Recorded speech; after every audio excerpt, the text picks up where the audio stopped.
Hello, everyone. Okay, we're talking about building your college list. This is one of the most essential parts of the college admission process. Why? Because when April comes around, March, April of your senior year, your only goal is to have choices, multiple choices that you are happy with. And I have to say that when I find families and students that are disappointed when it comes to that time of the year, it's 9 times out of 10, it's because they did not really build a solid college list. So I'm going to walk you through this, okay? This is the recommended number of schools you should apply to from each category.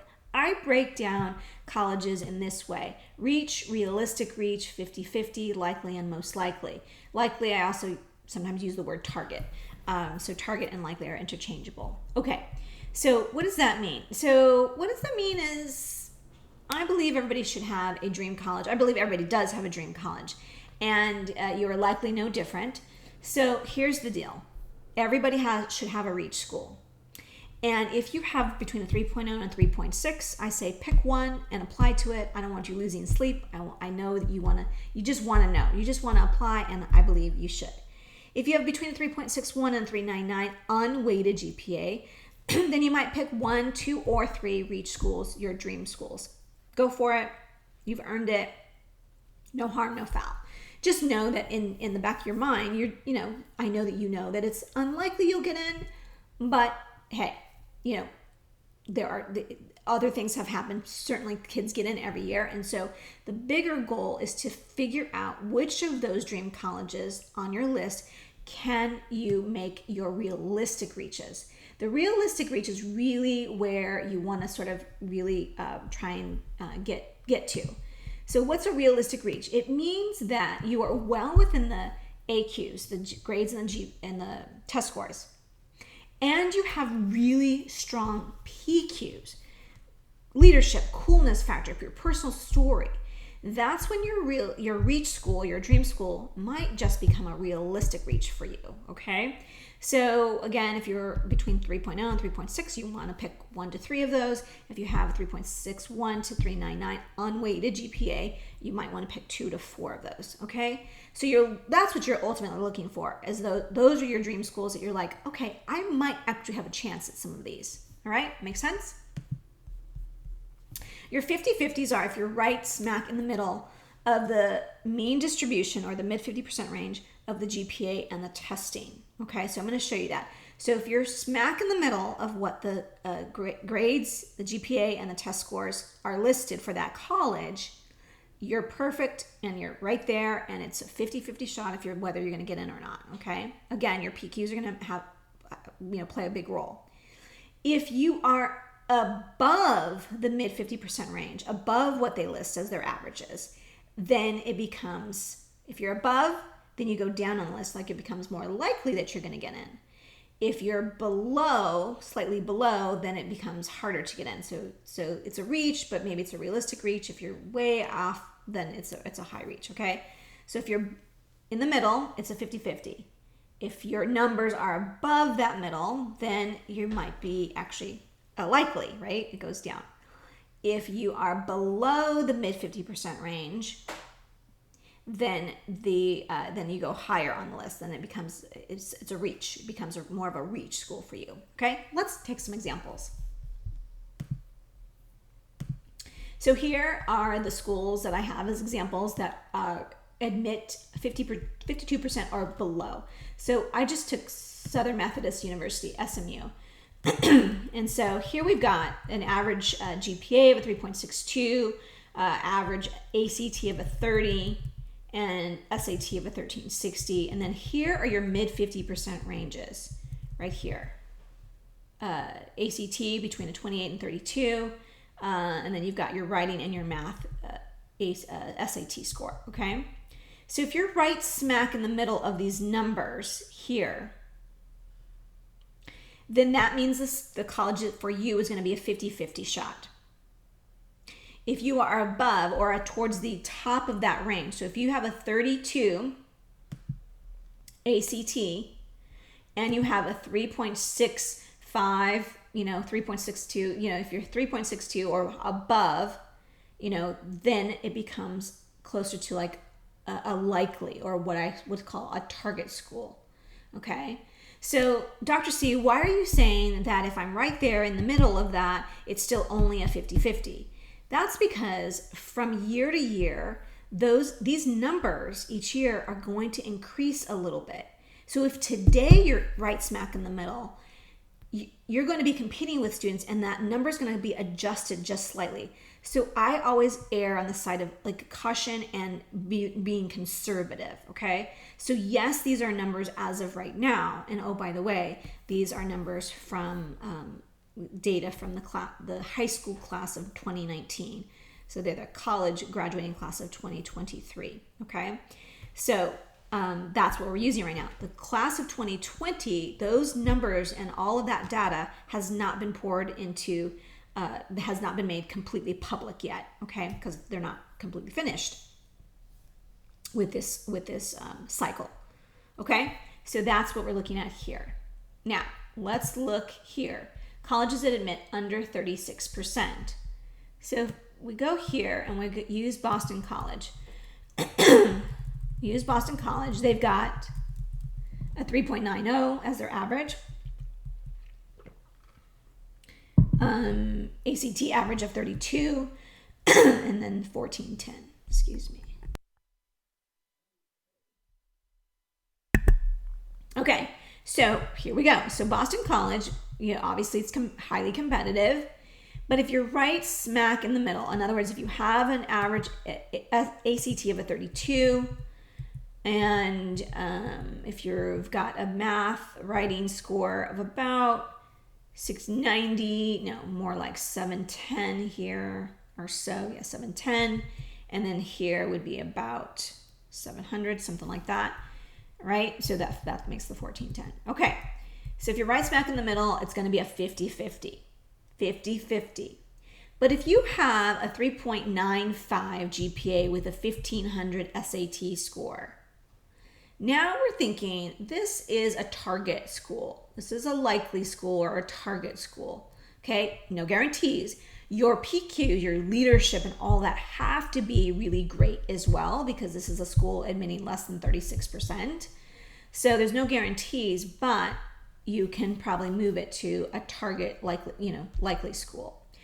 Now, I don't recommend using any of these colleges that admit less than 36%. None of them would be ever considered most likely or safety schools. We don't even use that term anymore because there's no safety schools. Okay, so that's an example here from this sheet. Let's look at this sheet. Colleges admit under 21%. Okay, I don't have to go over this with you because you can probably name most of the schools that are admitting under 21%, all of the big names, okay? So Rice, Notre Dame. So let's look at Notre Dame, for example. Okay, so their average GPA is 4.0. Okay, average. 33 ACT, 1450. Okay, you get the idea. So basically you have to walk on water, no pun intended, Jesus, in order to get into Notre Dame. But here's the thing. If you by chance have a 35 ACT or a 36, which is like near perfect on SAT equivalents, so 1550, or 1590 or 1600, and you have a 4.0, you're thinking, okay, this could be my 50-50, my maybe target school. But again, with a place like Notre Dame or any of the schools on here, you really have to have a compelling story, compelling leadership, something that is a coolness factor that you've gone above and beyond for all of these. Okay, now, interestingly enough, I wanted to look over here and show you Cal State. Cal State LA. Okay, Cal State LA. No, I'm sorry. That's not Cal State. That's UCLA. UCLA admits 14.1%. Okay, so that's in the same boat. But it's this one I wanted to show you. Where did it go? No, I wanted to show you over here. Okay. Cal State Long Beach is the one I wanted to show you. So sorry about that. I digress. So I'm back on the sheet where it says 36% or less. And I want to show you, remember I said everybody has AQs in that pool of applicants wherever you're applying. Most everybody has the same AQs, similar AQs, okay? Test scores and GPA. For Cal State Long Beach, I just want you to see, they get 61,000 plus applicants. So their acceptance rate is under 30%, okay? Under 30%. That is highly competitive. But here, if you scroll down, you see that their average GPA is a 3.54 and their average ACT is a 23 and an 1130 SAT, okay? So it's competitive, highly competitive because of the volume of applications that they get and the number of students that are admitted, and many of them say yes. So the yield rate is high on these students because it's a highly desirable Cal State, okay? But the pool of applicants is somewhat less competitive numbers-wise than most of the other schools on this list. So I just want you to be aware, you want to pay attention to what are the average test scores and GPA in comparison to your numbers, okay? So yes, Cal State Long Beach is on this list, but if you have a 1200 and a 3.75 GPA, well, I'm going to say that's a likely school. That's a target school, if not maybe a most likely. But again, I don't recommend doing anything most likely for those on this list, admitting under 36%, or the one even more that's admitting schools that are admitting less than 21%. Okay? But I just wanted you to see that there's a range. So to go back to over here, you need to figure out what schools, based on your grade point average and your test scores, are realistic reaches, 50-50, likely, and most likelies. The sooner you can become okay with that, the sooner you can say, I'm going to go find those schools that fit me, that I really love, then you're going to be much happier with your list, and you're going to be much happier with the choices that come in the end of your senior year. I promise you, there are so many schools. So just to take this as an example, a student with a 3.6 and a 1200 SAT, okay, a college that has a 3.2 to 3.4 GPA range and 1050 to 1200, that's a most likely. And then you see here, if you go jump to number 3, average GPA 3.5 to 3.7 with an SAT range of 1200 to 1400, that's a 50-50. Again, why is that a 50-50? Well, they file kind of right smack in the middle of the GPA, but they're in the range of SAT score, but not quite smack in the middle, so you see that, okay? And then, of course, a college that has an average GPA of 3.8 with SAT range of 1400 to 1550, that's a reach. That's a dream school, because the numbers that the student has doesn't even match any of those that are listed, okay? But everybody can dream and apply to one. All right, 3.9 GPA with a 1480. So a 3.4 to 3.6 with a 1250 to 1350. That's a most likely. That's a most likely school for this student. I'm going to jump down here. Okay, so this student has on the higher range of the GPA, and towards the higher range, right in the middle, towards the higher range. Just outside of the range of the SAT score, and that's a 50-50. And then you go here, we're here in the middle, 3.9, and we've got 1480 towards the top of that, okay? So yeah, it's a 50-50 or a realistic reach, okay? Again, a school like this, all of the schools are going to be highly competitive, so we would need to know what the PQs are. What are the PQs, the leadership, the involvement, all of that, okay? Make sense? Okay, so 3.9 GPA. This range is a 3.85 to a 3.99 with a 1450 to 1550. That means that this student is going to come right in the middle, or the sort of towards the bottom of that mid 50% range with this school. So it could be a realistic reach or a reach, just depending on their PQs. Okay,